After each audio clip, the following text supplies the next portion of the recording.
అబ్బా ఏం మిడిసిపడుతున్నావే మిరపకాయ? ఆ మీనలాగా నీకు ఉందా దుమ్మ పొగరు? ఉన్న దాంట్లో తృప్తిగా బ్రతకాలట ఏమిటో.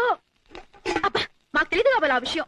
అసలు దానని ఏం లాభంలే, సంపాదించడం చేత కానీ నా మొగ్గుని అనాలి. అబ్బా నోట్లో పంచదార పోసుకుని పిలిచినట్టు తీయగా పిలుస్తారు. ఇందులో మాత్రం ఏ లోటు లేదు. అబ్బా వస్తున్నా.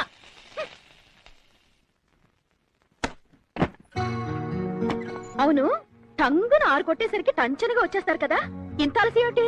ఆఫీస్ లో కొంచెం పని ఎక్కువైంది. ఎగిరెగిరి దంచినా అంతే కూలి, ఎగరకుండా దంచినా అంతే కూలి అని ఇంతటి జీతానికి అంత శ్రమ పడ్డా ఏంటో. నీ సన్నాయి నొక్కుడు కొంచెం ఆపుతావా? నడిచి వచ్చాను, అందుకని లేట్ అయింది. అసలు బస్సులో ఎందుకు రాలేదు? ఈ రూపాయి మిగల్చడం కోసం.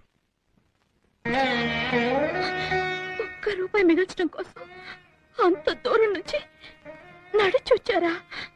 ఏమిటో. అరే ఏమిటిది, ఊరుకోరాదా?